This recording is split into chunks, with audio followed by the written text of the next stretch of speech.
Yes, good morning. एक बार please confirm कर देना, ऑडियो को लेकर, स्क्रीन को लेकर कोई प्रॉब्लम।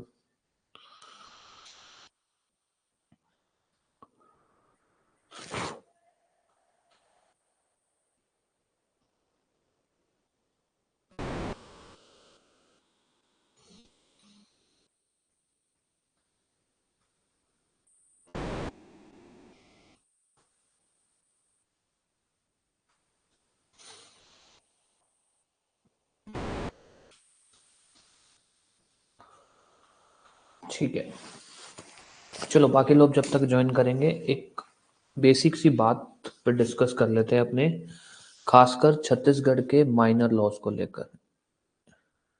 एक चीज ध्यान रखना, छत्तीसगढ़ के जितने भी, इवन छत्तीसगढ़ का जो पैटर्न है वो पहले समझ लेना कि छत्तीसगढ़ जुडिशरी जो है,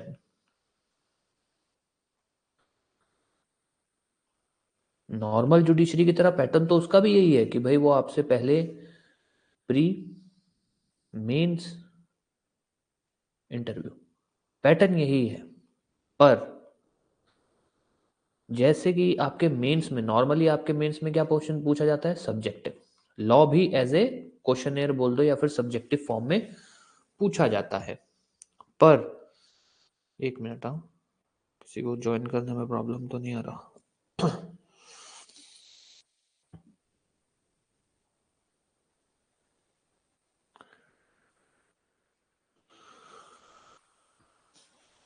पर यहां पर जो पैटर्न है, नॉर्मली तो नॉर्मल जुडिशरी में क्या होता है, आपके लॉ जो है वो सब्जेक्टिव भी आता है, बट यहां पर आपके लॉ सब्जेक्टिव नहीं आएगा। आपके मेंस का पेपर सब्जेक्टिव नहीं होगा, आपके मेंस के पेपर में एक आएगा जज, मतलब एक ही पेपर होगा which is about judgement writing, translation. In short, अगर इसके मतलब स्ट्रेटेजी की बात करें तो हमको लॉ पर, उसकी बेर एक्ट पर कमांड चाहिए। अगर मेजर लॉज की बात करें तो उसमें ठीक है, हमको लीडिंग केस लॉज पता होना चाहिए, बाकी हमको बेर एक्ट पे कमांड चाहिए। किस चीज का क्या सेक्शन नंबर है, वो सेक्शन नंबर इन जनरल क्या बोलता है, बस हमको इतना ही पता होना चाहिए। इसके अंदर सबसे इजी आपके लिए, जो अगर सिंपल स्ट्रेटेजी अगर अपने इसके अंदर चले, अपने को अगर ये पता है कि भाई पर्टिकुलर सेक्शन नंबर है, उस सेक्शन में से वो क्या क्या पूछ सकता है, हमारे को कोई दिक्कत नहीं आएगी। तो अगर अपने माइनर लॉज की बात करें ना, जो अपने छत्तीसगढ़ के माइनर लॉ बोल दो या फिर छत्तीसगढ़ के जो लोकल लॉ है, उसके अंदर अपने को सिर्फ बेर एक्ट पे कमांड बनानी है। अपने बेर एक्ट के ऊपर कमांड बनाएंगे, उसके अंदर जितना हो सकेगा, जहां हो सकेगा आपको ट्रिक्स बता दी जाएंगी कि भाई इसको इस ट्रिक से याद कर लो, इस चीज में बस ये बात ध्यान रख लो, उस चीज में जो भी बेसिक आपको बातें ध्यान रखने लायक है वो सब आपको बता दिया जाएगा। ठीक है, फिर भी आपको कोई भी दिक्कत हो आप बता देना। क्लास को इस तरह से कराने का भी मेन इंटेंशन यही है कि भाई नॉर्मली जो बता देता हूं कैसे रहेगा, अपने ब्लैक पेन यूज करेंगे, पर जहां से भी क्वेश्चन या जो भी चीज इंपॉर्टेंट है उसको आपको या तो ग्रीन से अंडरलाइन कर देंगे या फिर उस पर सर्कल बना देंगे। तो आप जब इस नोट्स, ये आपको पीडीएफ दी जाएगी, आप जब इस नोट्स को रेफर करना तो इसके अंदर जो भी चीजें जो ग्रीन से सर्कल या अंडरलाइन हुई हो उन पे ध्यान देना।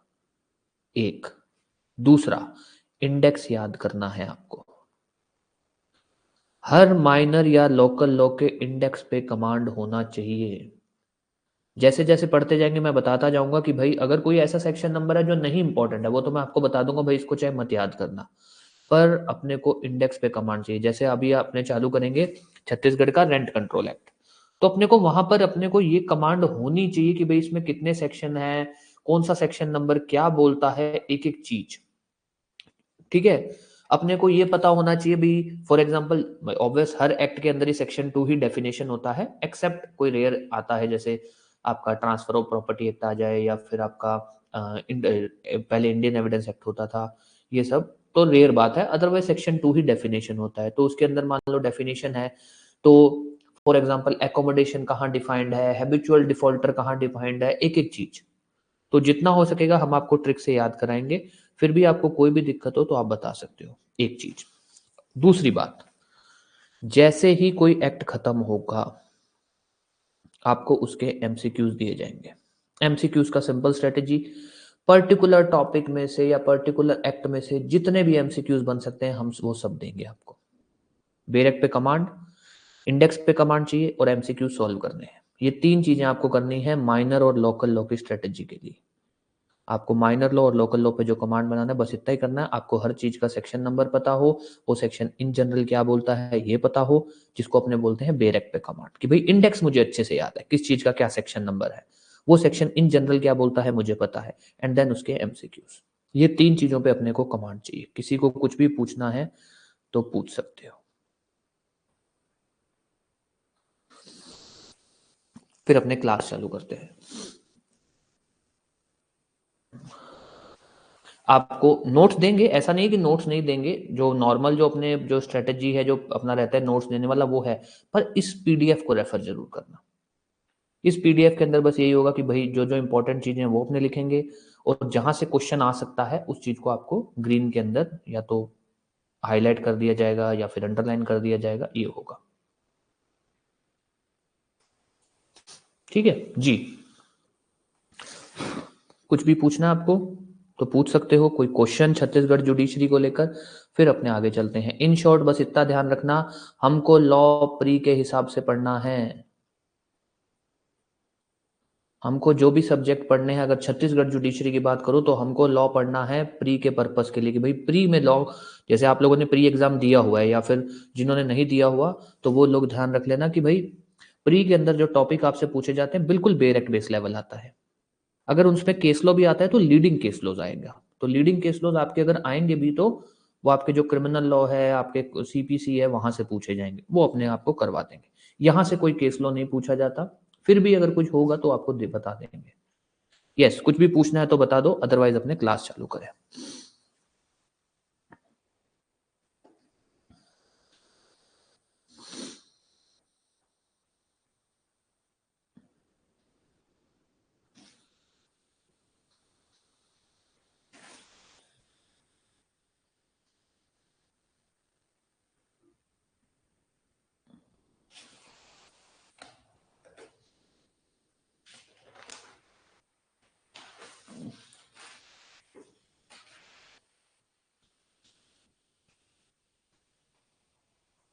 बिल्कुल प्रोवाइड करेंगे, उसके अंदर कुछ नहीं है। कोशिश मेरी ये रहेगी कि जैसे जैसे आपके लॉ, क्योंकि टेस्ट सीरीज में तो मेन तो अलग चीजें लोकल लॉ की हैं, बाकी तो अपने पास बना ही हुआ है। मेजर लॉ की बात करें या फिर अपने कॉन्ट्रैक्ट टीपीए वाली बात करें तो इसके तो एमसीक्यूज बने ही हुए हैं अपने पास।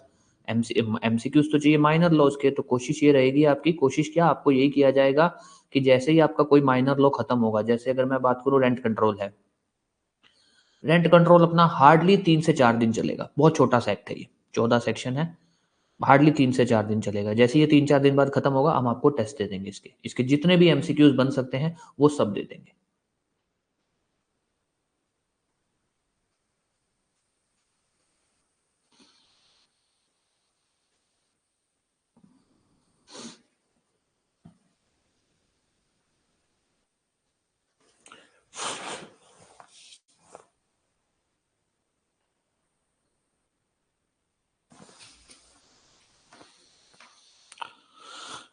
यस, चलें फिर चालू कर दें class.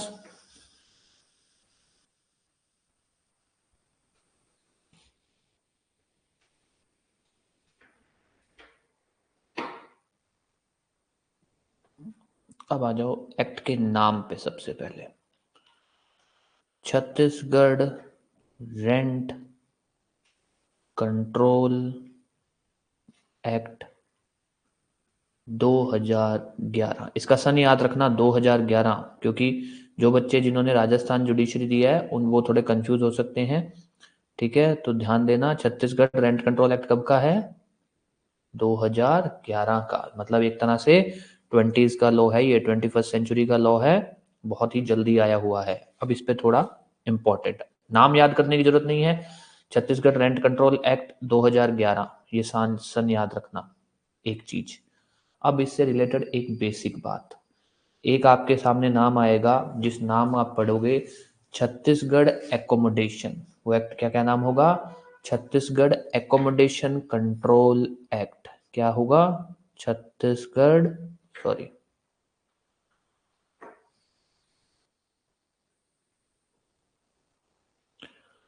Chhattisgarh accommodation control act, ये लगभग 50 साल पुराना, हाँ 50 साल पुराना एक्ट है, 1961। रेंट कंट्रोल एक्ट के होने से पहले एकोमोडेशन कंट्रोल एक्ट हुआ करता था। नाम याद रखना, क्यों? क्योंकि ये क्वेश्चन आपसे पूछा जा सकता है कि छत्तीसगढ़ रेंट कंट्रोल एक्ट ने किस को रिपील किया था। रिपील किसको किया था? छत्तीसगढ़ रेंट कंट्रोल एक्ट से पहले क्या एक्ट था? तो ध्यान रखना, छत्तीसगढ़ एकोमोडेशन कंट्रोल एक्ट था विच वाज ऑफ 1961। ईयर भी याद रखना इसके अंदर, ठीक है। इसने छत्तीसगढ़ एकोमोडेशन कंट्रोल एक्ट को रिपील किया था, एक चीज। दूसरा जो इंपॉर्टेंट ध्यान रखना, कोई भी रेंट का एक्ट होता है ना, चाहे किसी भी स्टेट का हो, वो लोग ना जो रेंट वाली प्रॉपर्टी होती है उसके लिए एक नाम रखते हैं। कोई भी स्टेट का, मान लो राजस्थान है तो उसकी बात करें, छत्तीसगढ़ है, आपका एमपी है, इन सब में रेंट कंट्रोल एक्ट है, लैंडलॉर्ड टेनेंसी को रेगुलेट करने के लिए एक्ट है। तो वो लोग क्या करते हैं, जो बिल्डिंग होती है ना, जो या फिर प्रॉपर्टी जो होती है जिसको लेकर वो एक्ट होता है, उसका एक नाम रखते हैं। छत्तीसगढ़ रेंट कंट्रोल एक्ट में उसका नाम क्या है? एकोमोडेशन। याद रखना, क्या बोला जाता है? एकोमोडेशन। जिस तरह से राजस्थान में बोला जाता है प्रीमाइसेस, वैसे ही छत्तीसगढ़ में क्या बोला जाता है? Accommodation. Chhattisgarh rent control act के हिसाब से जो बिल्डिंग जो रेंट पे दी जाती है उसका क्या नाम होता है? एकोमोडेशन। वो बिल्डिंग क्या होती है, कैसे होती है, वो आगे देखेंगे। तो ये बात याद रखना, ये एकोमोडेशन वाली बात, एक चीज। अब आ जाओ आगे। छत्तीसगढ़ रेंट कंट्रोल एक्ट जो है उसका पर्पस क्या है? छत्तीसगढ़ रेंट कंट्रोल एक्ट जो है उसका पर्पस जो है वो है लैंडलॉर्ड और टेनेंट को लेकर कोई भी डिस्प्यूट हो, कोई भी एनी डिस्प्यूट, उसको रेगुलेट करना, रेंट को लेकर प्रोविजन बताना, रेंट कितना होगा, रेंट कब पे करना होगा, ये सब चीजें। विच मीन्स अगर कोई भी डिस्प्यूट है जो किस चीज का है? टाइटल का। कोई भी डिस्प्यूट है जो टाइटल को लेकर डिस्प्यूट है, टाइटल मतलब एक आदमी कह रहा है प्रॉपर्टी मेरी है, दूसरा आदमी कह रहा है प्रॉपर्टी मेरी है, वहां पर रेंट कंट्रोल नहीं लगेगा। इस चीज को ध्यान रखना। छत्तीसगढ़ रेंट कंट्रोल एक्ट का पर्पस क्या है? छत्तीसगढ़ रेंट कंट्रोल एक्ट का पर्पस क्या है? लैंडलॉर्ड टेनेंट का डिस्प्यूट देखना। विच मीन्स जो दो पार्टी है ना, जैसे मान लो ए वर्सेस बी है, ए वर्सेस बी पार्टी है, तो या तो ये लैंडलॉर्ड हो या ये लैंडलॉर्ड हो। विच मीन्स लैंडलॉर्ड टेनेंट ये हो, लैंडलॉर्ड टेनेंट ये हो। पार्टी, जो पार्टीज है ना, वो जिस कैपेसिटी में आ रही हैं, वो जिस अपने एक औहदे से आ रही हैं, वो लैंडलॉर्ड टेनेंट, या तो ए लैंडलॉर्ड हो या बी लैंडलॉर्ड हो या बी टेनेंट हो या ए टेनेंट हो, ऐसा कुछ होना चाहिए। अगर पार्टीज आ रही हैं कि ए क्लेम कर रहा है कि सर मैं प्रॉपर्टी का ओनर हूं, बी कह रहा है सर मैं प्रॉपर्टी का ओनर हूं, विच मींस डिस्प्यूट है रिलेटिंग टू टाइटल, वहां पर रेंट कंट्रोल एक्ट नहीं लगेगा, चाहे कुछ भी हो जाए। इस बात को लेकर कोई भी डाउट, क्योंकि ये क्वेश्चन आ सकता है कि भाई रेंट कंट्रोल एक्ट जो है टाइटल को लेकर डिस्प्यूट में लगता है क्या? नहीं लगता। लैंडलॉर्ड कह रहा है प्रॉपर्टी मेरी है, टेनेंट कह रहा है नहीं प्रॉपर्टी मेरी है, that is a dispute of ownership. वहां वो लैंडलॉर्ड टेनेंट की कैपेसिटी में नहीं आ रहे हैं, वो लोग ऑनरशिप की कैपेसिटी में आ रहे हैं। वहां क्या होता है? डिस्प्यूट एज टू टाइटल, मालिकाना हक का डिस्प्यूट है, किराए का हक का डिस्प्यूट नहीं है। ये डिस्प्यूट नहीं है कि लैंडलॉर्ड कह रहा है कि साहब मेरे को प्रॉपर्टी का कब्जा दो, टेनेंट कह रहा है कि नहीं सर मैं तो टाइम पर किराया दे रहा हूं, इसका इसका डिस्प्यूट नहीं है। डिस्प्यूट है मालिकाना हक का। टेनेंट भी कह रहा है मैं मालिक हूं, लैंडलॉर्ड भी कह रहा है मैं मालिक हूं, वहां पर क्या होगा? डिस्प्यूट एज टू टाइटल होगा, वहां रेंट कंट्रोल एक्ट नहीं लगेगा। इन शॉर्ट ध्यान देना, जो दो क्वेश्चन अभी तक। छत्तीसगढ़ रेंट कंट्रोल एक्ट 2011, जिसने रिपील किया है छत्तीसगढ़ एकोमोडेशन कंट्रोल एक्ट 1961 को। ये जो एक्ट है, इस एक्ट का पर्पस क्या है? लैंडलॉर्ड और टेनेंट से रिलेटेड जितने भी विवाद है, जितने भी विवाद है उनको देखना। रेंट से रिलेटेड जो भी प्रावधान है उनको देखना। कहीं पर भी अगर डिस्प्यूट है रिलेटिंग टू टाइटल, वहां पर रेंट कंट्रोल एक्ट नहीं लगेगा। कोई भी डाउट इस बात को लेकर, इस प्रोविजन को लेकर कोई भी डाउट, फिर अपने आगे चलते हैं। अब आ जाओ assent of governor, assent of president and then is force में कब आया। टाइटल का मतलब होता है, हम कोई भी डिस्प्यूट एज टू टाइटल तब बोलते हैं जब ए वर्सेस बी दो पार्टी है, ए भी कह रहा है मैं मालिक हूं, बी भी कह रहा है मैं मालिक हूं, तो वहां पर होता है dispute as to title, ownership का टाइटल है। ए कह रहा है मैं भी मालिक हूं, बी कह रहा है मैं भी मालिक हूं। तो एक एग्जांपल देता हूं,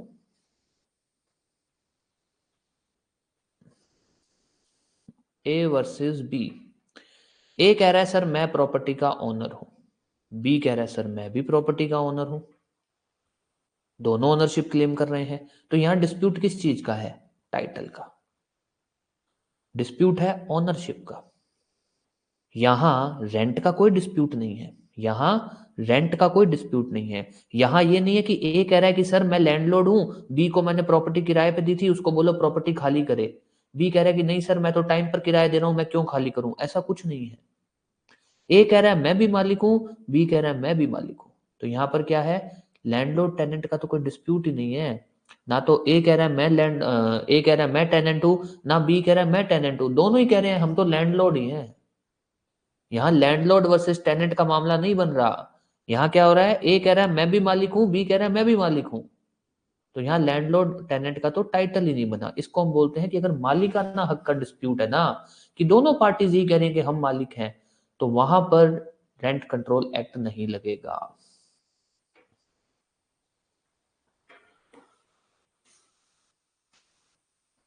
ये बात क्लियर हुई?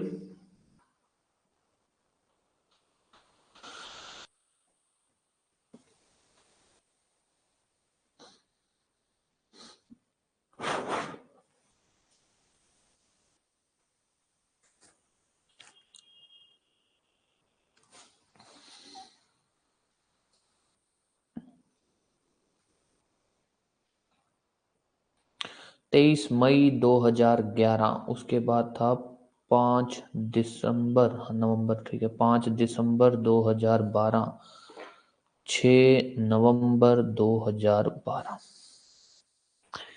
यस, कोई भी डिस्प्यूट, कोई भी दिक्कत तो पूछ लेना, ठीक है। यस, पहली चीज। अब ये इंपॉर्टेंट है भैया, तीनों के तीनों क्वेश्चन इंपॉर्टेंट है, ध्यान दे देना। पहला, इस एक्ट को गवर्नर की प्रेसिडेंट एसेंट कब मिली? 23 मई को। इस एक्ट को प्रेसिडेंट की भी एसेंट मिली है इसमें, ध्यान देना। प्रेसिडेंट की भी एसेंट मिली है कि गवर्नर ने क्या किया है, इस बिल को प्रेसिडेंट को भेजा है कि सर आप देखो इसमें एसेंट देनी है नहीं। गवर्नर ने अपना राइट एक्सरसाइज किया है of reserving bill for consideration of president. Governor ऐसा कर सकता है। तो इस एक्ट को गवर्नर का एसेंट मिला है 23 मई 2011 को ही। प्रेसिडेंट का मिला था 5 अक्टूबर को, 5/10/2012। और फिर फोर्स में आया था 6 नवंबर 2012। एक चीज ध्यान देना, ज्यादातर हमसे फोर्स का क्वेश्चन पूछा जाता है कि एक्ट फोर्स में कब आया था, ये एक्ट फोर्स में कब आया था, ये हमसे पूछा जाता है। पर अपने को डाउट नहीं रखना, अपने को ये पढ़ना है गवर्नर का एसेंट कब मिला था, प्रेसिडेंट का एसेंट मिला था, और फोर्स में कब आया। ये तीनों क्वेश्चन इंपॉर्टेंट है, 3 क्वेश्चन ये। दूसरा क्वेश्चन क्या है, इस एक्ट ने किस एक्ट को रिपील किया, एंड देन ये एक्ट कब नहीं लगेगा। ये इस एक्ट का बेसिक इंट्रोडक्शन है। कोई भी डाउट कुछ भी तो आप पूछ सकते हो। उसके अलावा एक और बात, इस एक्ट के अंदर 14 सेक्शन है। इस एक्ट के अंदर 4 शेड्यूल है। शेड्यूल कितने हैं? 4। कितने हैं? 14 सेक्शन है, 4 शेड्यूल है। अब आ जाओ सेक्शन को लेकर। सेक्शन कैसे आप याद करेंगे? सेक्शंस याद, अरे यार सॉरी, जो क्वेश्चन बन सकता है, कितने नंबर ऑफ शेड्यूल हैं, कितने सेक्शन है टोटल, ये क्वेश्चन बन सकता है, ठीक है, ध्यान रखना है इसको। अब आ जाओ टोटल नंबर ऑफ सेक्शंस के बारे में। एक चीज ध्यान रखना, आपके पास मतलब इस रेंट कंट्रोल एक्ट में 14 सेक्शन है, कोई चैप्टर वगैरह कुछ नहीं है, नो चैप्टर्स। इसको पढ़ना कैसे है? एक आपका ग्रुप बनाएंगे 1 से लेकर 5 तक का, दूसरा ग्रुप बनेगा आपका 6 से लेकर 10 तक का, 1 से 5, 6 से 10, 11 से 14, 1 से 5, 6 से 10, 11 से 14। क्या होगा इसके अंदर? 1 से 5 जनरल बातें। जनरल मतलब कि भाई ये एक्ट कहाँ लगेगा, डेफिनेशंस, ये जो एक्ट के अंदर ये एक्ट कब नहीं लगेगा, देन उसके बाद रेंट एग्रीमेंट क्या होगा, रेंट कब पेबल होगा, ये सब। 6 से 10 इस एक्ट की जो अथॉरिटीज हैं, which is rent controller, rent control tribunal, वो सब अपने देखेंगे। एंड देन इज इस एक्ट के अंदर जो बेसिक बातें हैं भाई, जो ऑर्डर पास होगा ना, उस ऑर्डर का एग्जीक्यूशन, ऑर्डर के खिलाफ अपील, ये सब चीजें, ये कुछ अपने चीजें पढ़ेंगे। 1 से 5 जनरल प्रोविजन, 6 से 10 अथॉरिटी, 11 से 14 ये। इसको 3 पार्ट में पढ़ना, 1 से 5, 6 से 10, 11 से 14, और इसका इंडेक्स याद करेंगे आप। ये जो है ये इंडेक्स याद करेंगे, कौन सा सेक्शन किस बारे में बात करता है। यस, अभी तक कोई भी डाउट? अब अपने एक बार इसको रिवाइज कर लेते हैं, आपका कोई भी डाउट हो तो आप पूछ लेना। पहला, छत्तीसगढ़ रेंट कंट्रोल एक्ट 2011, इससे पहले एक एक्ट था जो 2011 से 50 साल पुराना था, छत्तीसगढ़ एकोमोडेशन कंट्रोल एक्ट 1961। इसने छत्तीसगढ़ एकोमोडेशन कंट्रोल एक्ट को रिपील किया है, रेंट कंट्रोल एक्ट ने। रेंट कंट्रोल एक्ट का पर्पस क्या है? पर्पस है लैंडलॉर्ड और टेनेंट के डिस्प्यूट को देखना, विच मींस अगर टाइटल को लेकर डिस्प्यूट है तो ये एक्ट नहीं लगेगा। ये एक्ट लागू हुआ था 6 नवंबर 2012। ध्यान देना, रेंट कंट्रोल एक्ट है 2011 का, विच मींस ये बिल तो पास हो गया था 2011 में ही, पर ये जो एक्ट है ये लागू फोर्स में आया था 2012 के अंदर। इस एक्ट को गवर्नर की एसेंट मिली है 23 मई, मतलब 2011 में ही एसेंट मिल गई थी, पर इसको प्रेसिडेंट की एसेंट कब मिली? अगले साल लागू होने से 1 महीने पहले। 6/11 को लागू हुआ है, उससे 1 महीने पहले इसको प्रेसिडेंट की एसेंट मिली है। उससे के बाद 14 सेक्शन है, 4 शेड्यूल है, 14 सेक्शन है, 4 शेड्यूल है। सेक्शंस को 3 पार्ट में डिवाइड किया हमने, 1 से 5 जनरल, 6 से 10 अथॉरिटी, 11 से 14 एग्जीक्यूशन अपील। 1 से 5 जनरल में अपने पढ़ेंगे। उसके अलावा है इसके शेड्यूल याद कर लेना, शेड्यूल की सिर्फ हेडिंग देख लेना।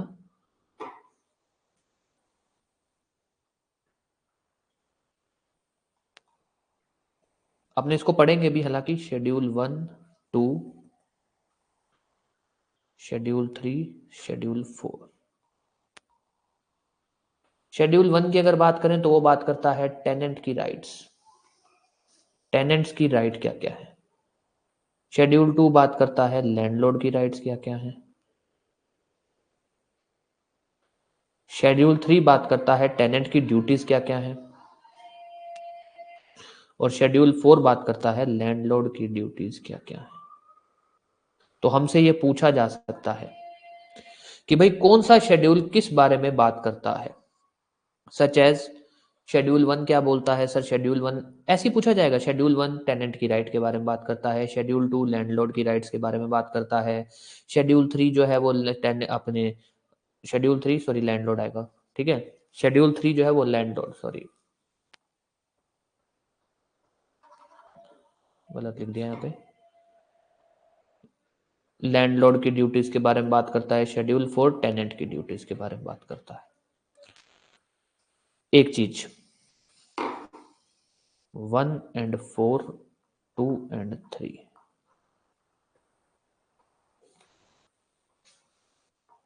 1 and 4 टेनेंट,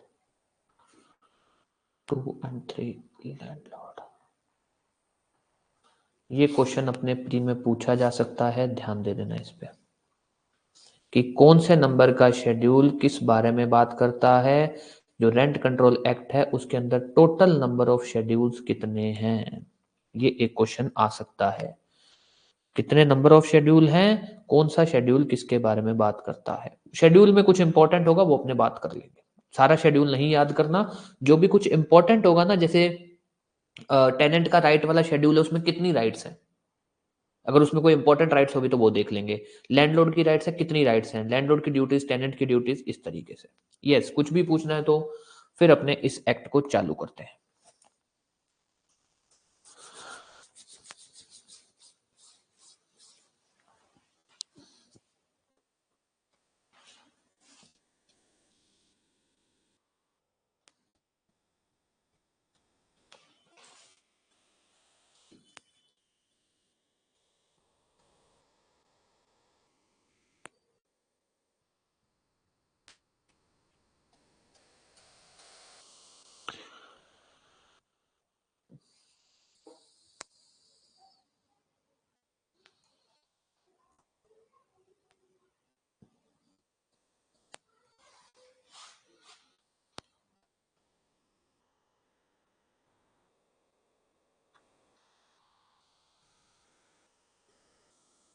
यस, कुछ भी पूछना है तो पूछ सकते हो, फिर अपने इस टॉपिक को चालू करते हैं। अभी तक ये अपना इंट्रोडक्शन था, जो बेसिक इंट्रोडक्शन था उसकी अपने ने बात करी कि भाई क्या है, कैसे है, किस तरह की बातें हैं जो अपने वहां से पूछी जा सकती हैं, वो बता दी। फोर्स वाली तारीख, सेक्शन कितने हैं, शेड्यूल कितने हैं, ये सब चीजें देख लेना।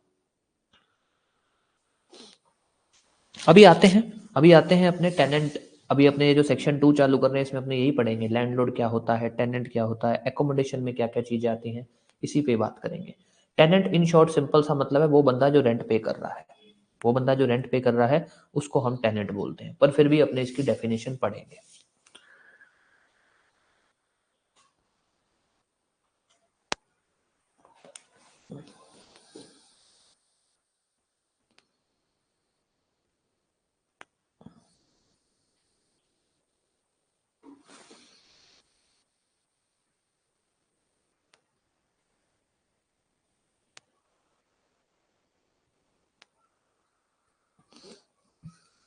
लो भाई, अब आ जाओ सेक्शन 2 पे।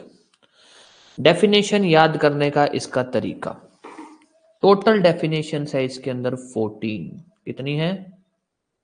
14, विच मीन्स इसके अंदर जो डेफिनेशन सेक्शन नंबर चलता है वो ऐसे चलेगा 21, 22।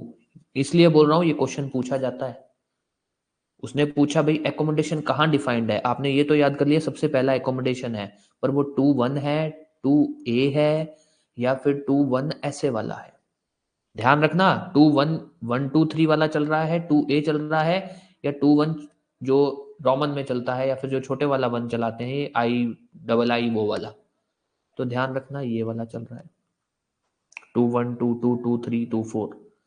प्रॉपर न्यूमेरिकल, कोई अल्फाबेट यूज नहीं है।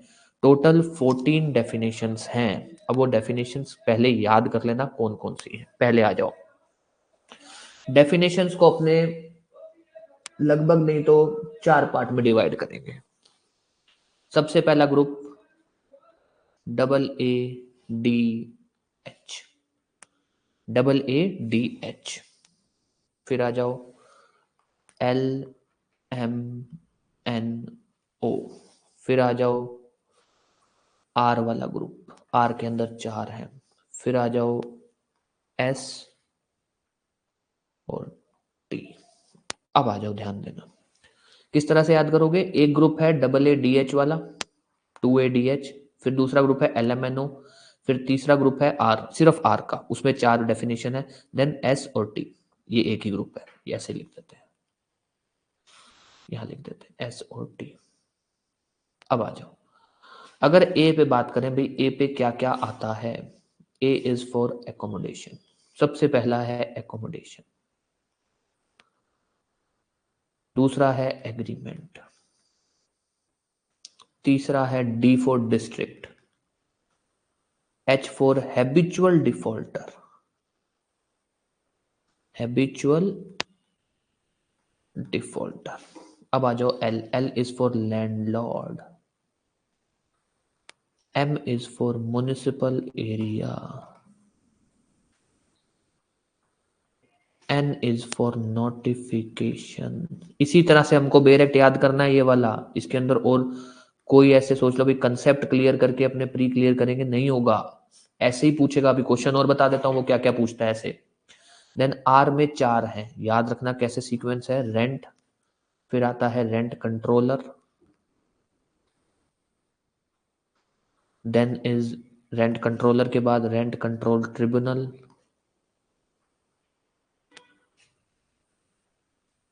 Then is repeal. कैसे याद करोगे? देखो रेंट आप अल्फाबेटिकली सोच लो, रेंट कंट्रोलर, पहले रेंट आ रहा है, फिर रेंट के बाद सी वाला पहले आ रहा है, सी के बाद टी ट्रिब्यूनल और रिपील्ड। आप अगर इसको अल्फाबेटिकली देखोगे ना, REN रेंट, यहाँ पे RENT रेंट यहाँ भी है, बट यहाँ पे स्पेस के बाद एक और वर्ड जुड़ जाता है, इसलिए रेंट कंट्रोलर आएगा। फिर रेंट कंट्रोल ट्रिब्यूनल 3 वर्ड वाला है। रिपील सबसे लास्ट में क्यों आ रहा है? क्योंकि REN और P बाद में आता है, MNOP, P सबसे लास्ट में आ रहा है। रेंट कंट्रोलर, फिर तीसरे वर्ड वाला rent control tribunal, and then is repealed. अब आ जाओ S, social nuisance, and then is T, tenant. क्या क्या है? L पे है 1, M पे है 2, N पे है, सॉरी A पे है, वही मैं सोचूं, A पे है 1, ये है 2, ये है 3, ये है 4।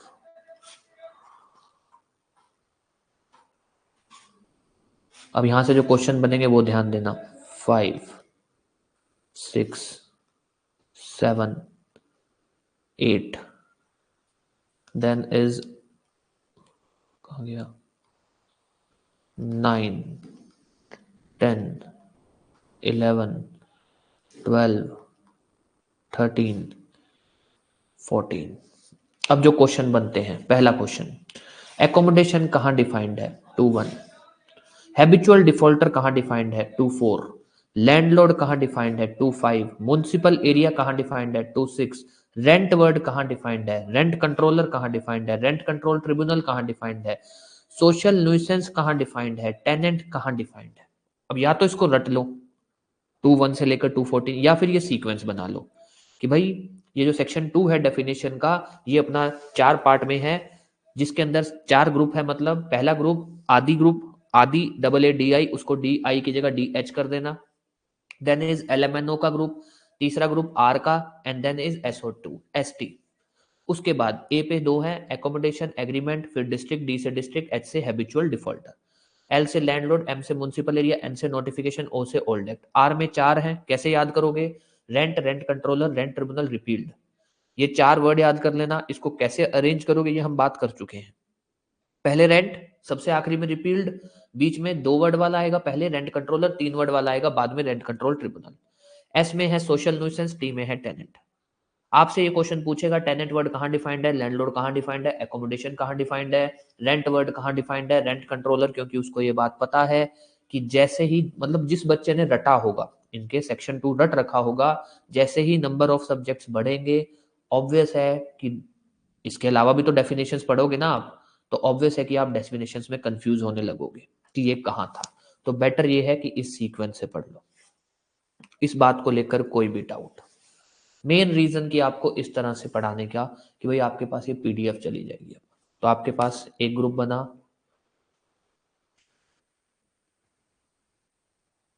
एक ग्रुप बनाइए, दूसरा ग्रुप बनाइए, तीसरा ग्रुप बनाइए, चौथा ग्रुप बनाइए। कोई भी डाउट इस चीज को लेकर? फिर अपने आते हैं एकोमोडेशन क्या है, उसमें क्या नहीं आएगा, एग्रीमेंट का मतलब क्या है, डिस्ट्रिक्ट वर्ड का मतलब क्या है, हैबिचुअल डिफॉल्टर कौन होगा, ये सब चीजें।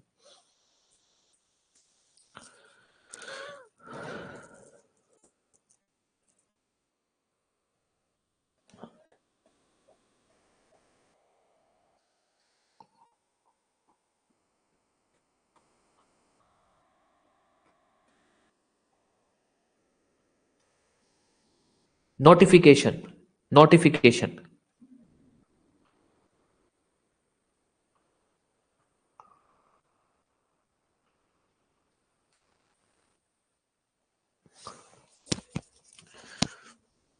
डेफिनेशन इंडेक्स जितना हो सके ट्रिक्स पे याद कर लो तो बेटर रहते हैं, हम चीजों पे भूलते नहीं हैं, कंफ्यूज नहीं होते हैं। ये समझ आ रहा है? सब लोग को समझ आ रहा है कि लग रहा है कि नहीं यार अपने को इस चीज से नहीं समझ आ रहा? क्योंकि मेरे हिसाब से आपके लिए ये तरीका बेटर रहेगा। आपके पास इसके जो अपने जिस तरह से अपने शॉर्ट टिक्स बना रहे हैं, आपके पास ये नोट्स चले जाएंगे और फिर जो आपको जो हम लोग कंप्लीट नोट्स देते हैं वो भी दे देंगे। तो आपके पास एक ट्रिक्स से जो चीजें याद करने वाला है वो फायदा हो जाएगा।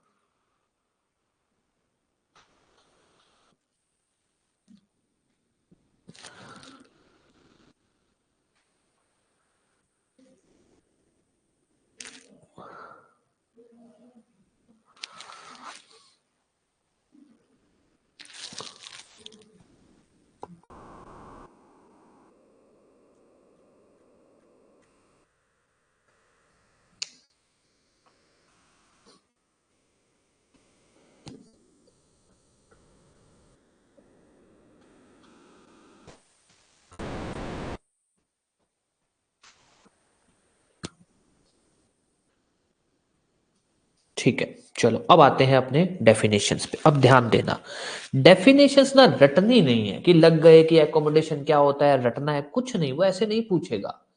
या तो आपसे एकोमोडेशन वाले से वो क्वेश्चन पूछेगा भाई एकोमोडेशन वर्ड कहाँ डिफाइंड है, 2-1, या वो ये पूछेगा कि भाई एकोमोडेशन जो वर्ड है उसमें क्या क्या आता है, उसमें क्या क्या नहीं आता, ऐसा ही कुछ क्वेश्चन बनेगा। क्या क्या आता है, क्या क्या नहीं आता, तो हमको बस इतना पता होना चाहिए भी एकोमोडेशन का क्या मतलब होता है, इसमें क्या चीजें आती हैं, क्या चीजें नहीं आती हैं, बस अपने को पता है।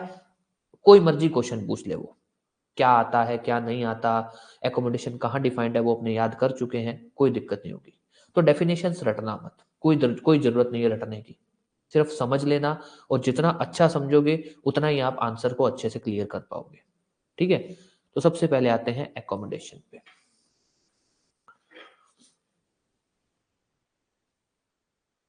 Section 2-1 accommodation. आपसे जो पहला क्वेश्चन बन सकता है वो ध्यान रखना, एकोमोडेशन वर्ड कहाँ डिफाइंड है। ठीक है, इसको याद रख लेना, 2-1। ठीक है, अब आते हैं आगे। पहले ही अपने बात कर चुके हैं कि भाई एकोमोडेशन कुछ अलग चीज नहीं है। हर स्टेट का जो रेंट कंट्रोल एक्ट है वो जो बिल्डिंग होती है या फिर जो प्रीमाइसेस होती है या फिर जो सब्जेक्ट मैटर है जिसको किराए पे दिया जाता है, जिसको रेंट पे दिया जाता है, उसको एक नाम देता है। उसको वो प्रॉपर्टी वर्ड नहीं यूज करता है, क्योंकि प्रॉपर्टी के अंदर तो सब कुछ आ जाता है, मूवेबल इमूवेबल सब कुछ। तो ये लोग क्या करते हैं, उसको प्रॉपर्टी से अलग करने के लिए एक नाम दे देते हैं। राजस्थान में प्रीमाइसेस वर्ड यूज किया है, छत्तीसगढ़ में एकोमोडेशन, कि भाई ये प्रॉपर्टी से अलग है। प्रॉपर्टी में जो चीजें आती हैं वो सारी एकोमोडेशन में नहीं आती हैं। प्रॉपर्टी में तो आपके मूवेबल इमूवेबल एग्रीकल्चरल लैंड सब कुछ आता है, यहां नहीं होगा। तो प्रॉपर्टी से अलग करने के लिए एक स्पेसिफिक नाम दिया जाता है विच इज एकोमोडेशन। अब ध्यान देना एकोमोडेशन में आता क्या है। एकोमोडेशन के अंदर सबसे पहली चीज तो ये ध्यान रखना भाई एकोमोडेशन में क्या तो इंक्लूड होता है और क्या इंक्लूड नहीं होता है।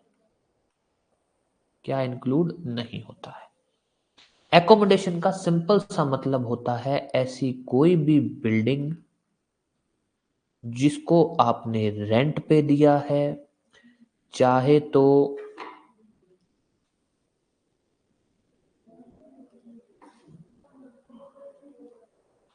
Residential purpose,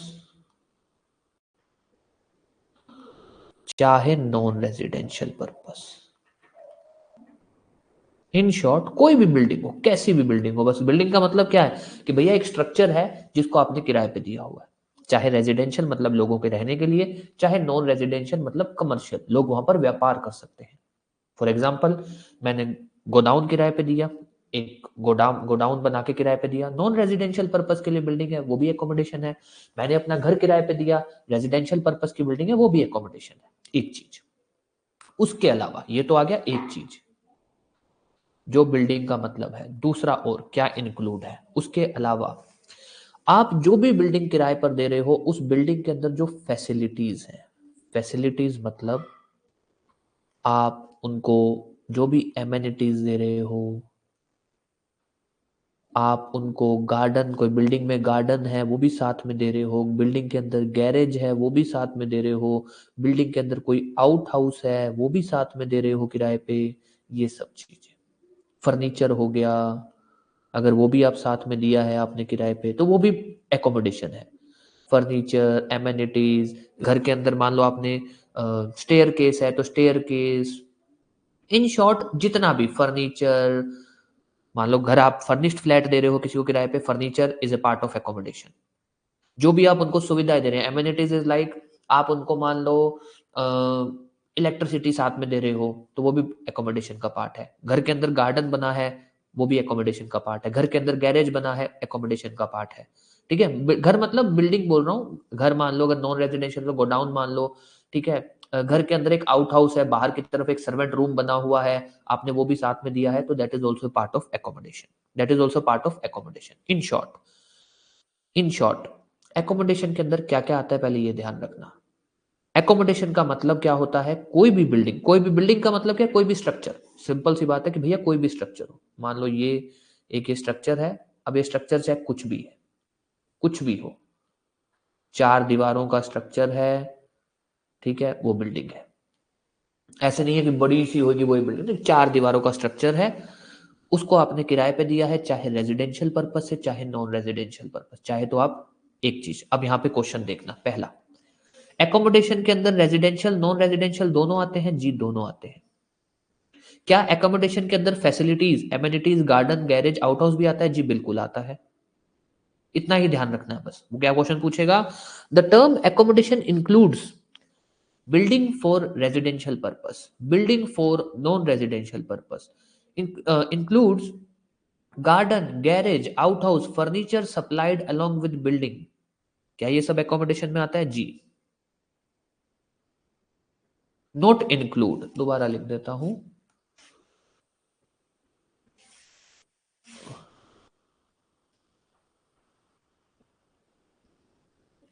not include.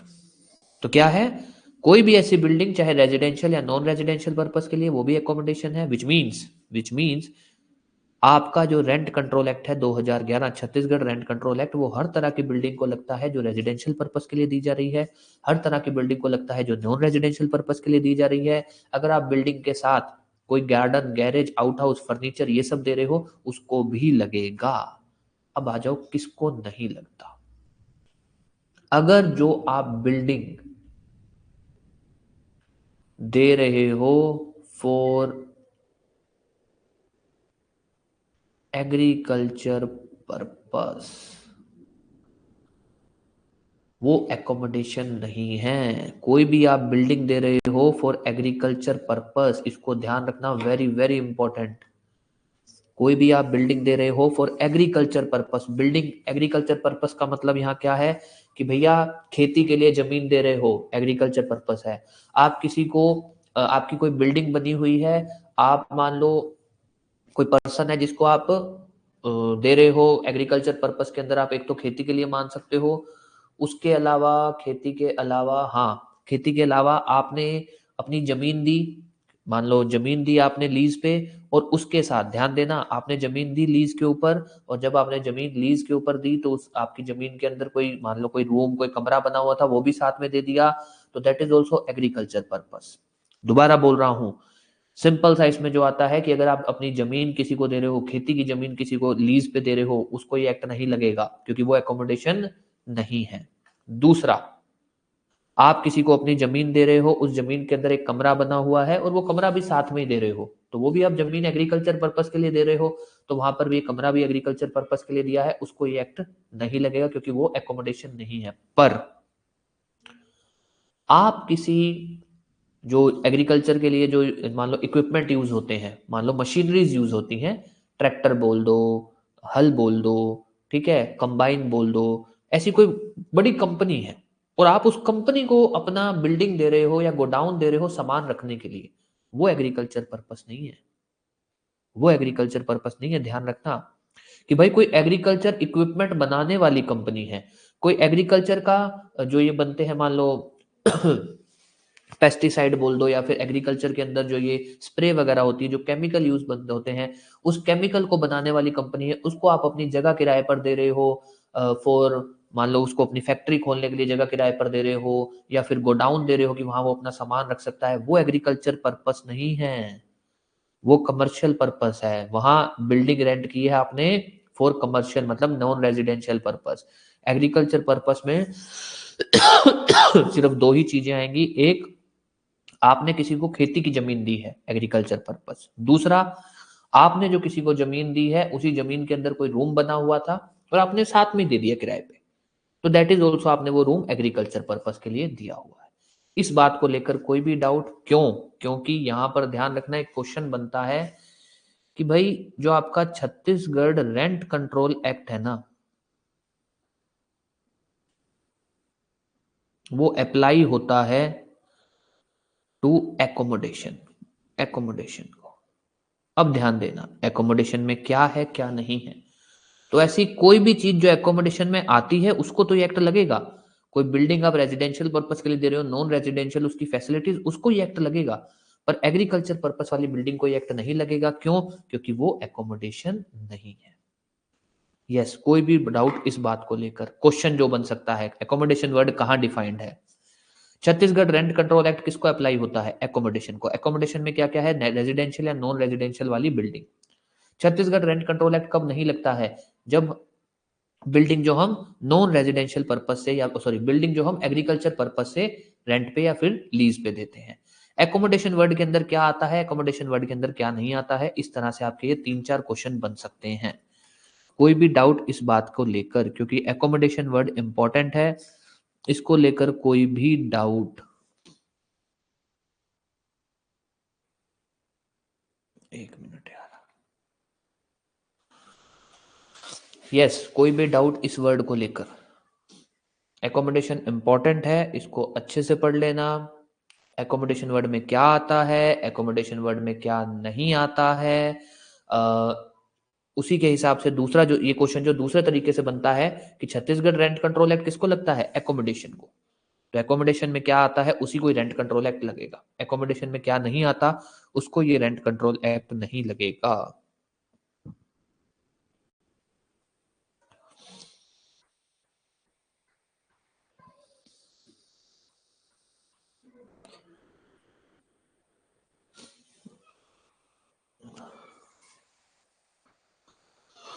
हाँ, दोबारा रिपीट कर देता हूं। एकोमोडेशन कुछ अलग चीज नहीं है, पहली बात ये ध्यान रखना। एकोमोडेशन जो वर्ड है ना, वो कुछ अलग चीज नहीं है। हम लोग जो एकोमोडेशन वर्ड पढ़ रहे हैं, हम लोग इस तरीके से पढ़ रहे हैं कि भाई जो प्रिमाइसिस या फिर जो बिल्डिंग या फिर जो जमीन किराए पे दी जाती है ना, उसको हम बोलते हैं एकोमोडेशन। उसको हम क्या बोलते हैं? एकोमोडेशन। या फिर हम ये बोल सकते हैं कि छत्तीसगढ़ रेंट कंट्रोल एक्ट 2011 जिस बिल्डिंग को या फिर जिस जमीन को लगेगा उसको हम बोलेंगे accommodation. Chhattisgarh rent control act किसको अप्लाई होता है? एकोमोडेशन को। अब बात आती है भाई एकोमोडेशन है क्या? तो ध्यान रखना, हर तरह की कोई भी बिल्डिंग जिसको आप रेजिडेंशियल पर्पस के लिए किराए पे दे रहे हो, नॉन रेजिडेंशियल पर्पस के लिए किराए पे दे रहे हो, वो एकोमोडेशन है। विच मीन्स किसी को आप घर किराए पे दे रहे हो रेजिडेंट उसके रहने के लिए, वो एकोमोडेशन है। किसी को आप दुकान किराए पे दे रहे हो, वो भी एकोमोडेशन है। क्यों? कमर्शियल पर्पस है। आप उसको दुकान दे रहे हो ना कि वो आगे आपकी वो दुकान करेगा उस जगह पे, तो कमर्शियल पर्पस के लिए यूज करेगा। तो आप कोई भी बिल्डिंग या कोई भी जमीन जिसको आप किराए पे दे रहे हो, जो जिसको भी आप किराए पे दे रहे हो, वो उसको रेजिडेंशियल पर्पस के लिए यूज करेगा, वो उसको कमर्शियल पर्पस के लिए यूज करेगा, दैट इज एकोमोडेशन। पर अगर आप कोई भी जगह किराए पे दे रहे हो, लीज पे दे रहे हो फॉर एग्रीकल्चरल पर्पस, जिसके अंदर क्या आता है? आपने अपनी जमीन लीज पे दी, आपने अपनी जमीन किराए पे दी, किस लिए? खेती के लिए। तो वो होता है एग्रीकल्चर पर्पस, वहां ये एक्ट नहीं लगता। क्यों? क्योंकि वो एकोमोडेशन नहीं है। तो एग्रीकल्चर पर्पस को छोड़ दो, उसके अलावा जितना भी पर्पस है, कोई मर्जी हो, रेजिडेंशियल पर्पस, कमर्शियल पर्पस, इनके लिए कोई भी जगह, कोई भी मकान, घर, जगह, लैंड किराए पे अगर आप देते हैं तो उसको ये एक्ट लगेगा। क्यों? क्योंकि वो एकोमोडेशन है। यस, कोई भी डाउट इस बात को लेकर? एकोमोडेशन इंपॉर्टेंट है। एकोमोडेशन के अंदर आपके जो क्वेश्चन आता है, हाँ जी, सिर्फ एग्रीकल्चर पर्पस नहीं आएगा। सिर्फ अगर आपको पूछा जाता है भाई एकोमोडेशन में क्या नहीं आता है, एकोमोडेशन में कोई भी बिल्डिंग या कोई भी बिल्डिंग बोल दो, कोई भी लैंड बोल दो जो एग्रीकल्चर पर्पस के लिए किराए पे दी जाती है या लीज की जाती है, उसको एकोमोडेशन नहीं लगता या उसको छत्तीसगढ़ रेंट कंट्रोल एक्ट नहीं लगता।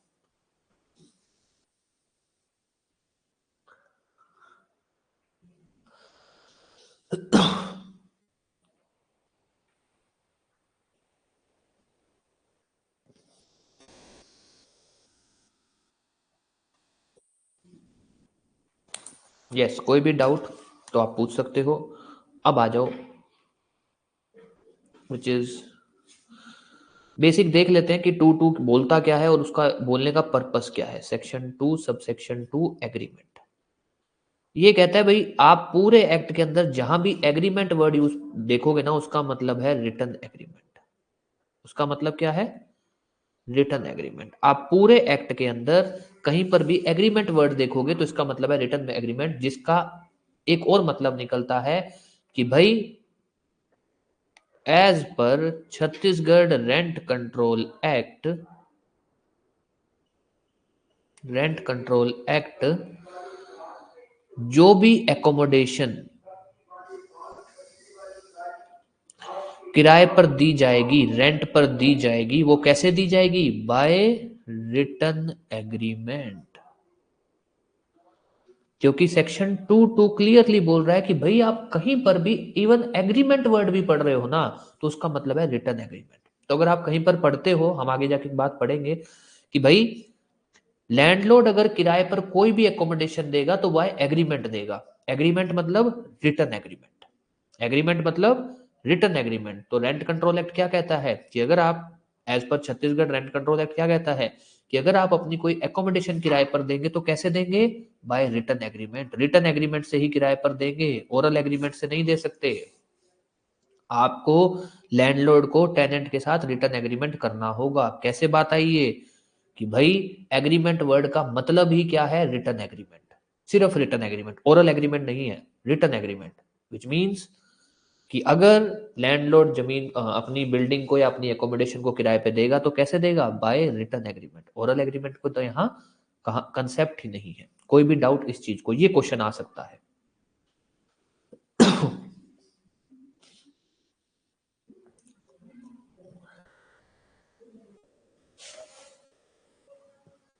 कोई भी डाउट इस बात को लेकर कि भाई ये बात ही नहीं समझ आई?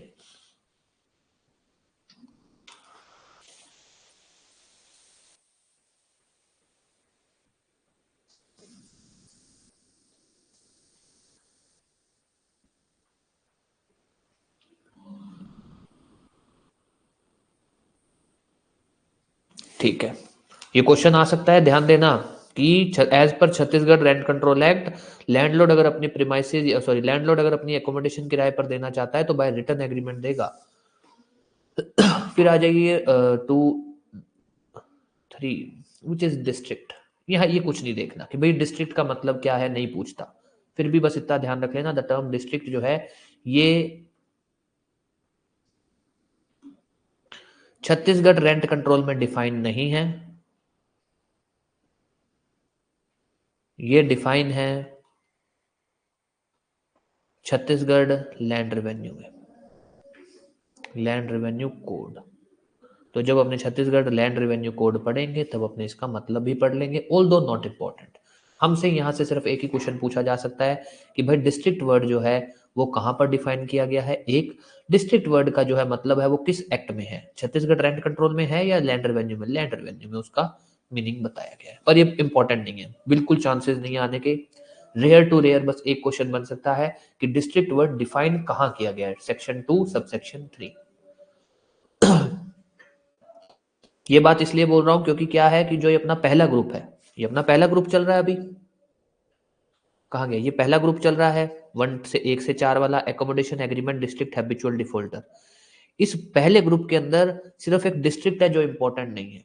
Accommodation very important, agreement very very important, habitual defaulter भी वेरी वेरी इंपॉर्टेंट कि हैबिचुअल डिफॉल्टर कौन होता है। तो रह गया क्या? डिस्ट्रिक्ट। तो अगर एग्जामिनर यहाँ आएगा ना तो वो या तो आपसे हैबिचुअल डिफॉल्टर या एग्रीमेंट या एकोमोडेशन से ही पूछेगा। डिस्ट्रिक्ट में तो बस एक सेक्शन नंबर देख लेना, उससे ज्यादा देखने की जरूरत नहीं है। अब आ जाओ हैबिचुअल डिफॉल्टर। ध्यान देना भाई इस पे, मतलब तो बहुत सिंपल है बट फिर भी ध्यान देना। हैबिचुअल डिफॉल्टर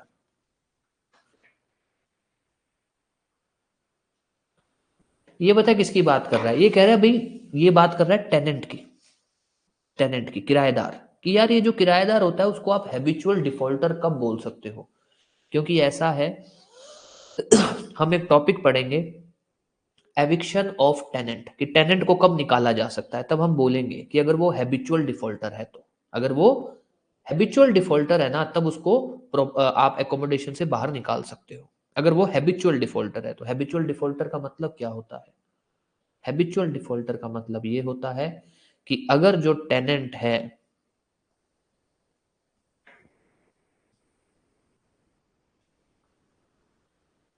उसने डिफॉल्ट किया हो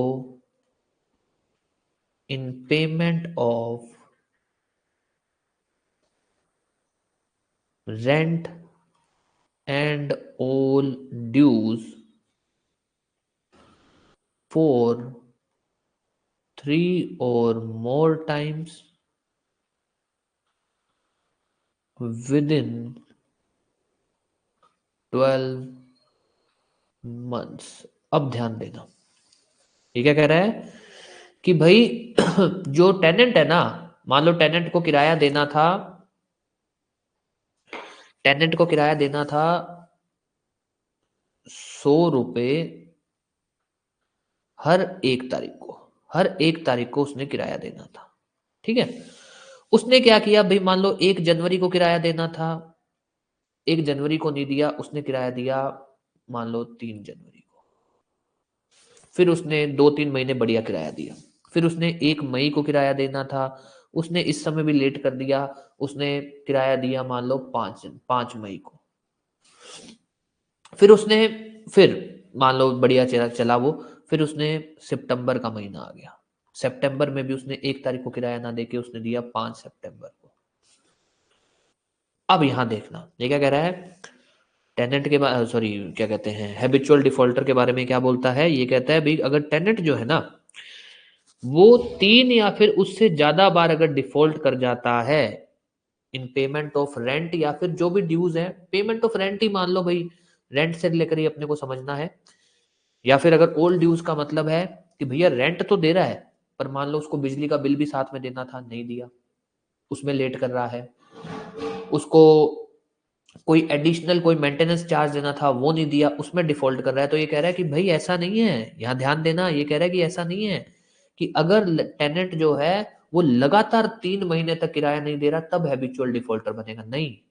ये कह रहा है कि अगर 12 महीने के पीरियड के अंदर अंदर, 12 महीने का जो पीरियड आप चालू करोगे उस 12 महीने के अंदर अंदर, और 12 महीने जरूरी नहीं है 1 जनवरी से चालू हो, नहीं, कोई भी एक पीरियड से उठा लेना, कोई भी एक पॉइंट से लेकर दूसरे पॉइंट के 12 महीने, 12 महीने वो चाहे कभी से चालू कर देना आप, इन 12 महीने में अगर वो 3 या उससे ज्यादा बार डिफॉल्ट, डिफॉल्ट मतलब लेट पे, रेंट लेट पे कर रहा है, या फिर मेंटेनेंस का चार्ज है वो रेंट पे लेट पे कर रहा है, ऐसा नहीं कि लगातार 3 महीने रेंट नहीं पे किया, नहीं, पूरे 12 महीने में अगर उसने किसी भी सिचुएशन में 3 बार, चाहे तो 1 महीना, फिर उसके 2-3 महीने बाद फिर उसके 2-3 महीने बाद फिर, अगर ऐसा होता है, लगातार नहीं, जरूरी नहीं है कि उसने लगातार 3 महीने तक, ध्यान देना ये इंपॉर्टेंट है। वो ऐसे पूछता है कि भाई हैबिचुअल डिफॉल्टर का मतलब क्या होता है, कि अगर वो person for a consecutive period, मतलब लगातार अगर 3 महीने तक रेंट ना पे करे,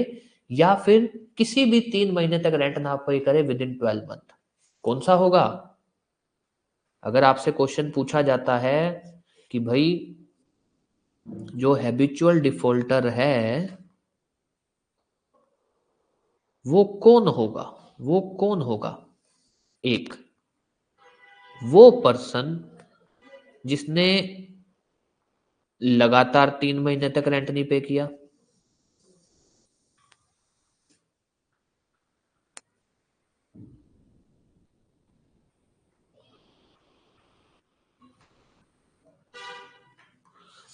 या फिर वो पर्सन जिसने 3 बार रेंट नहीं पे किया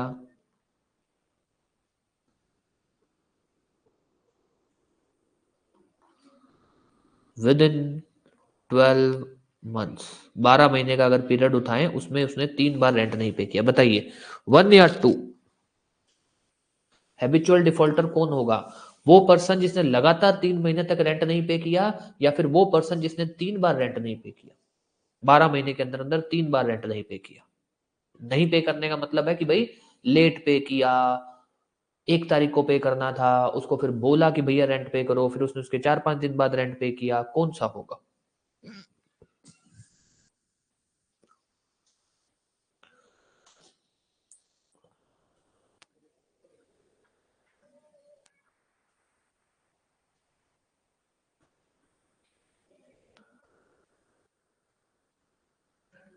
ध्यान देना, ठीक है, बिल्कुल सही, ध्यान देना, ये बात इंपॉर्टेंट है, बहुत इंपॉर्टेंट है ये टॉपिक।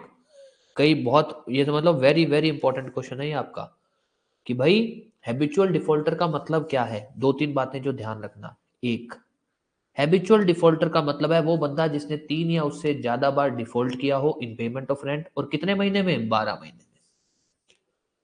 कितने महीने का पीरियड उठाया जाएगा? 12 महीना। 12 महीने के अंदर अंदर अगर वो बंदा 3 या उससे ज्यादा बार डिफॉल्ट करता है, लगातार नहीं, कभी भी, तब हम बोलेंगे हैबिचुअल डिफॉल्टर।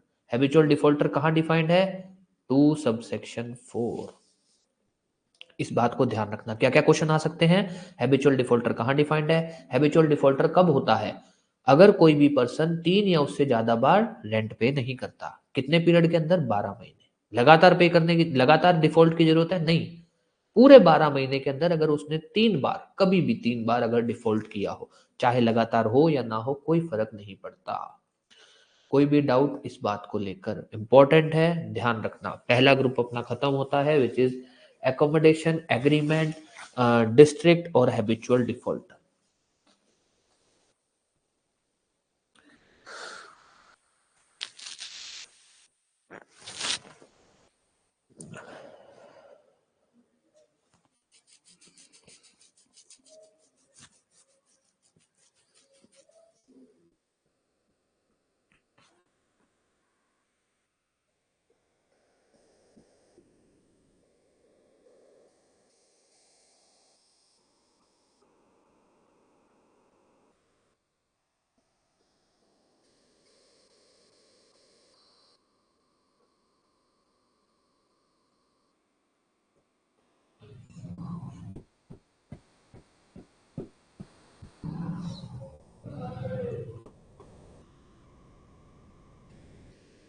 यस, कोई भी डाउट फिर अपने आते हैं अपने अगले ग्रुप पे, जो है जहां से चालू होगा लैंडलॉर्ड। 2-4-2-5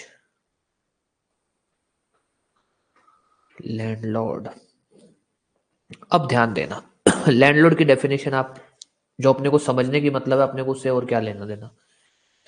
देखो, इस डेफिनेशन के अंदर अंदर इन्होंने 2 सिचुएशन लिए। एक कि भैया अगर आपने जो आपका घर है, जो भी आपका घर है ना, अगर आपने आपका घर रेंट पर दे रखा है, रेंट पर दे रखा है, एक ये सिचुएशन है। दूसरी सिचुएशन कि भाई आपने रेंट दे नहीं रखा, घर रेंट पर दे नहीं रखा है, आप रेंट पर घर दोगे या फ्यूचर में दोगे।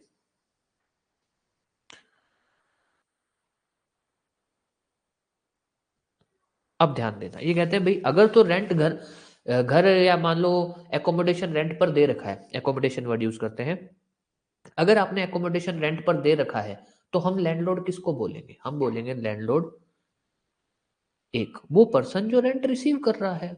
हमको तो रेंट से मतलब है, वो पर्सन जो रेंट रिसीव कर रहा है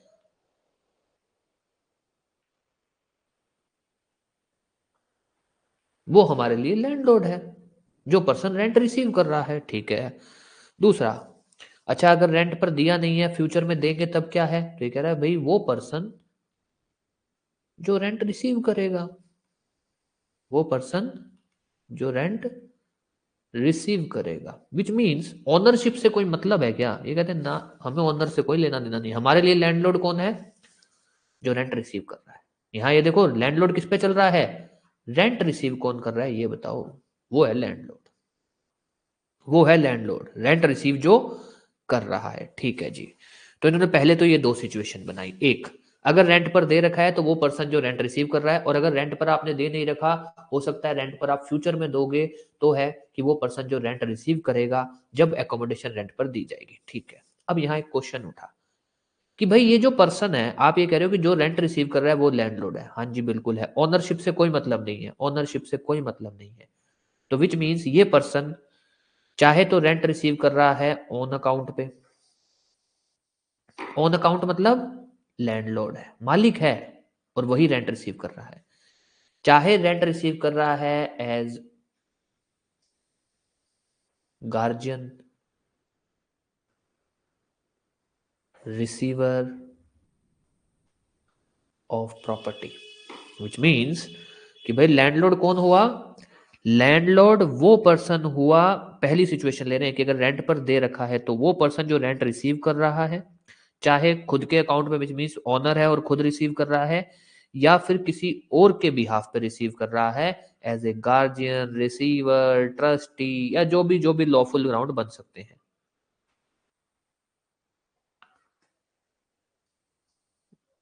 कहाँ गया? ट्रस्टी बोल दो, और भी कुछ जो भी ग्राउंड बन सकते हैं। अब ध्यान देना, जो अपने को याद रखना है, आपसे पूछे लैंडलॉर्ड के अंदर क्या क्या आते हैं, तो ध्यान देना, पहली सिचुएशन बनाना कि अगर रेंट पे घर दिया हुआ है तो कौन होगा? वो पर्सन जो रेंट रिसीव कर रहा है, वो पर्सन जो रेंट रिसीव कर रहा है। हमको ओनरशिप से कोई लेना देना नहीं है। ओनर कौन है? वो कहता है भाई लैंडलॉर्ड कौन है? जो ओनर है। नहीं, as per accommodation act landlord का ओनरशिप से कोई लेना देना नहीं है। लैंडलॉर्ड वो है जो रेंट रिसीव कर रहा है। अब चाहे तो वो रेंट रिसीव कर रहा है ऑन अकाउंट, मतलब कि खुद ही मालिक है और खुद ही, या फिर रेंट रिसीव कर रहा है as guardian, receiver, trustee of the property, कि भैया मालिक नहीं है, वो सिर्फ गार्जियन है। मालिक नहीं है, वो सिर्फ ट्रस्टी है। मालिक नहीं है, वो कोर्ट द्वारा अपॉइंट किया गया कोई रिसीवर है। और सेम बात दूसरे में लगा देना, वो पर्सन जो रेंट रिसीव करेगा, यहां भी यही बात है, on own account as a landlord, या फिर एज गार्जियन, रिसीवर और ट्रस्टी। अब ध्यान देना, जो क्वेश्चन बनता है, लैंडलॉर्ड वर्ड के अंदर क्या क्या इंक्लूड है? लैंडलॉर्ड वर्ड के अंदर सर इंक्लूड है वो पर्सन जो रेंट रिसीव कर रहा है, वो पर्सन जो रेंट रिसीव करेगा। उसके बाद वो पर्सन जो रेंट रिसीव खुद के अकाउंट पे कर रहा है वो भी लैंडलॉर्ड है। वो पर्सन जो रेंट रिसीव कर रहा है एज ए गार्जियन, रिसीवर या ट्रस्टी, वो भी लैंडलॉर्ड है।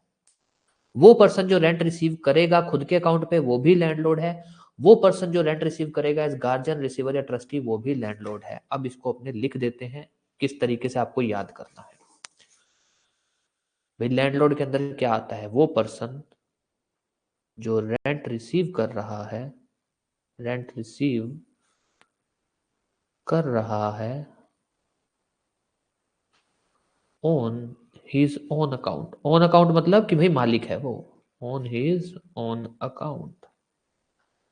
दूसरा, वो पर्सन जो रेंट रिसीव कर रहा है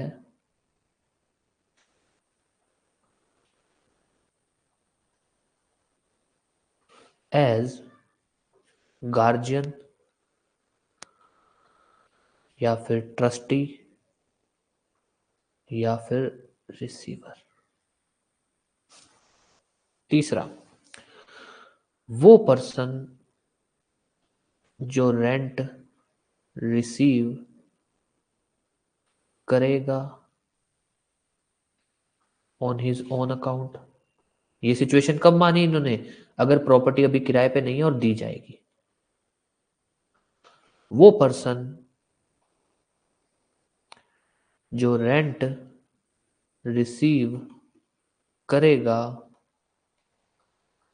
एज गार्जियन, रिसीवर और ट्रस्टी।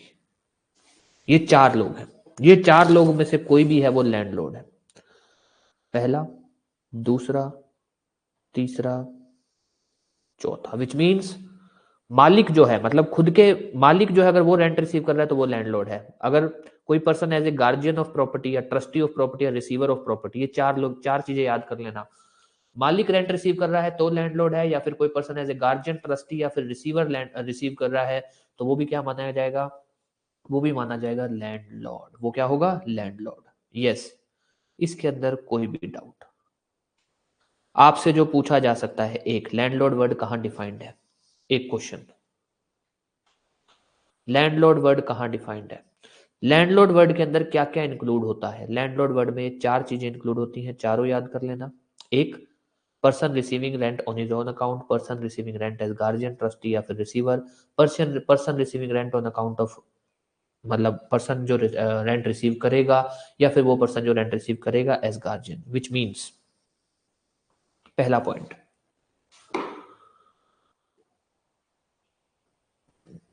लैंडलॉर्ड का ऑनरशिप से कोई लेना देना नहीं है, कोई कनेक्शन नहीं है। जस्ट बिकॉज कोई पर्सन मालिक है वो लैंडलॉर्ड होगा, नहीं। कोई भी पर्सन लैंडलॉर्ड है या नहीं है वो डिपेंड करेगा रेंट कौन रिसीव कर रहा है, एक। दूसरा जो क्वेश्चन बनता है, कोई भी पर्सन, ध्यान देना, रेंट रिसीव कर रहा है as agent of, as agent of landlord. ध्यान देना, कोई भी पर्सन है, मान लो ये एक पर्सन है, इसका नाम है ए, ये एजेंट है ऑफ लैंडलॉर्ड। अब आपसे पूछा जाता है कि भैया इस पर्सन ने रेंट रिसीव किया है, बताइए क्या ये ए लैंडलॉर्ड है, क्या ये ए लैंडलॉर्ड है।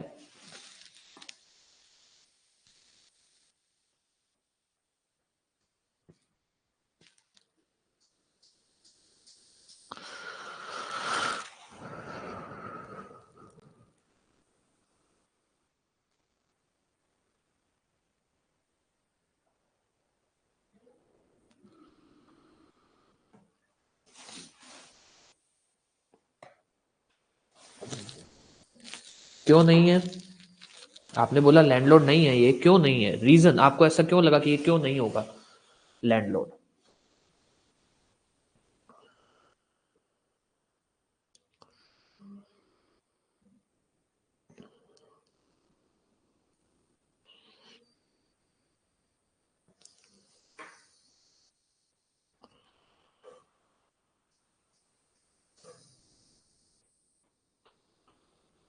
ध्यान देना, बिल्कुल सही बात, सिर्फ तीन टाइटल हैं फॉर बीइंग अ लैंडलॉर्ड, या तो गार्जियन हो या ट्रस्टी हो या रिसीवर हो। एजेंट यहां नहीं बताया गया, यहां नहीं बोला इन्होंने एजेंट है कि नहीं है, इन्होंने बोला है कि भैया या तो गार्जियन हो या ट्रस्टी हो या रिसीवर हो, तो एजेंट नहीं बोला गया है। जब एजेंट नहीं बोला गया है तो ये लैंडलॉर्ड नहीं होगा। नो, नो, या तो रेंट रिसीव कर रहा हो एज ए ओन अकाउंट मतलब मालिक, या फिर रेंट रिसीव कर रहा हो एज गार्जियन, ट्रस्टी या रिसीवर। एजेंट ना तो गार्जियन है, ना ही ट्रस्टी है, ना ही रिसीवर है, तो ये एजेंट लैंडलॉर्ड की कैटेगरी में नहीं आएगा। ठीक है, या तो ओनर हो या फिर एज ए गार्जियन, रिसीवर या ट्रस्टी, या तो ओनरशिप, या तो मालिकाना हक में रेंट रिसीव कर रहा हो या फिर रेंट रिसीव कर रहा हो एज ए गार्जियन, रिसीवर या ट्रस्टी। ये जो ए है ये रेंट कैसे रिसीव कर रहा है, एज एजेंट, एज एजेंट। तो एजेंट तो हमें बताया ही नहीं, हमें तो बोला है कि भैया या तो गार्जियन हो या रिसीवर हो या ट्रस्टी हो, तो एजेंट ना तो गार्जियन है, ना रिसीवर है, ना ट्रस्टी है। तीन टाइटल में से एक होना चाहिए, या तो गार्जियन, नहीं पेमेंट तो रिसीव कर रहा है, आपकी बात सही है नीतू जी, पेमेंट रिसीव कर रहा है, पर पेमेंट रिसीव भी तो किसी कैपेसिटी में करना चाहिए ना। भाई जो रेंट रिसीव कर रहा है वो लैंडलॉर्ड बन गया, मान रहे हैं, पर वो कोई कैपेसिटी में तो हो, या तो मालिक हो और वो रेंट रिसीव कर रहा हो, या फिर रेंट रिसीव कर रहा हो एज गार्जियन, ट्रस्टी या रिसीवर, इस कैपेसिटी में रिसीव कर रहा हो। पेमेंट मान लो ऐसे तो किसी पर्सन ने फ्रॉड से पेमेंट अपने पास रिसीव कर ली तो वो लैंडलॉर्ड थोड़ी बन जाएगा। किसी पर्सन ने धोखे से रेंट अपने पास रिसीव करवा लिया, वो लैंडलॉर्ड थोड़ी बन जाएगा। लैंडलॉर्ड कब बनेगा कि भैया जो पेमेंट जो रेंट रिसीव कर रहा है या तो एज ए मालिक रिसीव कर रहा है या फिर एज ए गार्जियन, ट्रस्टी या रिसीवर ऑफ प्रॉपर्टीज रिसीव कर रहा है, तब हम बोलेंगे लैंडलॉर्ड। इन चारों में से कोई भी एक कैपेसिटी होनी चाहिए, विच मीन्स कोई पर्सन अगर as an agent rent receive कर रहा है वो लैंडलॉर्ड नहीं होगा, या तो गार्जियन हो, गार्जियन की कैपेसिटी में रिसीव करे, रिसीवर की, ट्रस्टी की, या फिर मालिक की कैपेसिटी में, इनमें से कुछ एक होना चाहिए। ठीक है, अब ध्यान देना जो क्वेश्चन आ सकते हैं। एक क्वेश्चन तो आपको मैंने बता दिया सेक्शन नंबर। अब दूसरा जो क्वेश्चन ये बनता है, हाँ ये कोई भी पर्सन लैंडलॉर्ड कब होगा? जब वो रेंट रिसीव कर रहा है as a guardian, as a trustee, as a receiver. अगर वो रेंट रिसीव कर रहा है एज एन एजेंट वो लैंडलॉर्ड नहीं होगा, या तो गार्जियन या रिसीवर या ट्रस्टी, या फिर as an owner rent receive कर रहा हो। ठीक है, एज एन ओनर, ओनरशिप होना लैंडलॉर्ड नहीं बन जाएगा। जस्ट बिकॉज आप मालिक हो आप ओनर नहीं, लैंडलॉर्ड नहीं बन गए। रेंट रिसीव करना पड़ेगा। मालिक हो, रेंट रिसीव कर रहे हो, लैंडलॉर्ड हो। मालिक हो, रेंट रिसीव कर रहे हो, लैंडलॉर्ड हो। पर उसके अलावा अगर कोई और पर्सन है जो एज एन एजेंट, सॉरी, जो एज ए ट्रस्टी, गार्जियन या रिसीवर रेंट रिसीव कर रहा है, फिर वो लैंडलॉर्ड होगा। पर इसमें एजेंट नहीं आता, एजेंट कभी भी लैंडलॉर्ड नहीं होता। ठीक है, अब आ जाओ अगला पॉइंट। लैंडलॉर्ड हो गया म्युनिसिपल एरिया। म्युनिसिपल एरिया हमसे ये पूछा नहीं जाता है, पर अपने से इसमें जो पूछा जा सकता है वो ध्यान देना। पहले इसको लिख दूं 26 सेक्शन 2(6). म्युनिसिपल एरिया के बारे में ध्यान रखना। हमसे ये नहीं पूछा जाता municipal area rent control act में कहां डिफाइंड है, नहीं। वो ऐसे पूछता है कि भाई जो ये म्युनिसिपल एरिया है ना, ये कौन से एक्ट में डिफाइंड है? क्या एक्ट है? Chhattisgarh municipal area, sorry municipal corporation, municipality एक हो गया, Chhattisgarh municipal corporation act 1956। Chhattisgarh municipality act हो गया, छत्तीसगढ़ म्युनिसिपैलिटी एक्ट हो गया 1961। अब ध्यान देना, हमसे वो ऐसे नहीं पूछता कि municipal area rent control act में कहां डिफाइंड है। उसको पता है, ये तो आप याद करके आओगे, रेंट कंट्रोल एक्ट आपने पढ़ा है तो आप ये तो याद करके आओगे। वो आपसे क्वेश्चन पूछता है कि जो ये म्युनिसिपल एरिया है ना, ये कौन से एक्ट में डिफाइंड है? वो एक ऑप्शन देता है Chhattisgarh municipal corporation act, Chhattisgarh municipality act 1961। Act के ये सन याद रखना, इसमें दोनों में डिफाइंड है, दोनों में। आप क्या बोलोगे? दोनों में। अगर ये क्वेश्चन आता है ना तो ध्यान रखना कि municipal area Chhattisgarh municipal corporation में और छत्तीसगढ़ म्युनिसिपल एक्ट दोनों में डिफाइंड है। ये चीज पढ़ लेना अच्छे से, क्योंकि ये जरूरी है अपने लिए। इसको लेकर कोई ब्लंडर मत करना, ठीक है?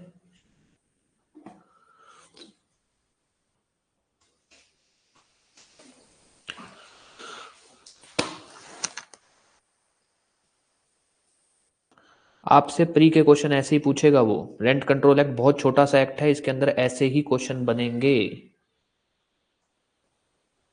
अब इसके अंदर LMN नोटिफिकेशन, नोटिफिकेशन में कुछ भी नहीं है। सेक्शन 2(7) नोटिफिकेशन है। नोटिफिकेशन वर्ड कहाँ डिफाइंड है बस इतना देख लेना। 2(8) जहां पर ओल्ड एक्ट डिफाइंड है, जिसको इसने रिपील किया, तो ओल्ड एक्ट कौन सा है? Same Chhattisgarh accommodation control act.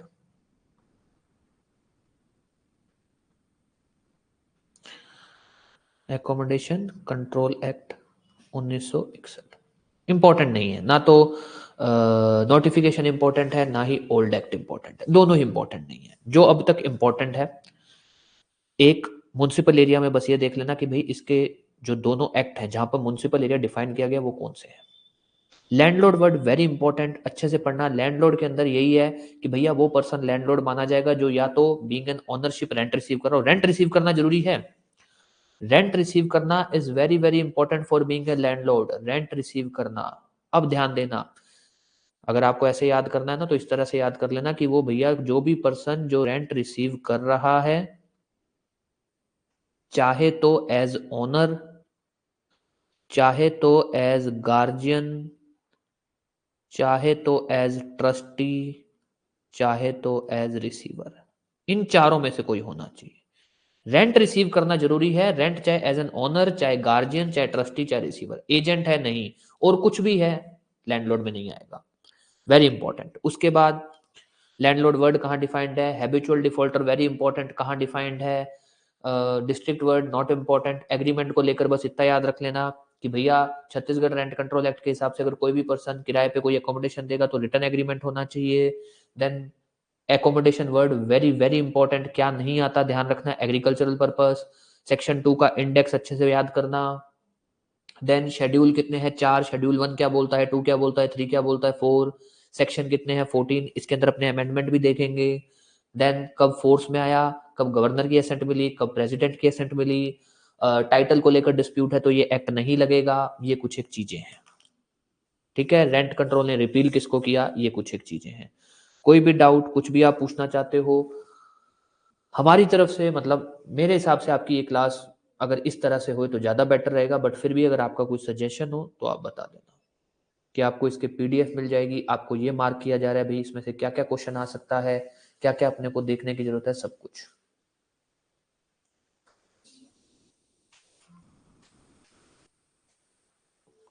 Yes, अगर आपको कुछ पूछना है तो आप पूछ सकते हो, नोट्स आपके इसको मिल जाएंगे, और एमसीक्यूज जैसे ही एक्ट खत्म होगा उसके बाद आपको इसके एमसीक्यू मिल जाएंगे। ये एक्ट अपने 3 दिन में खत्म कर देंगे।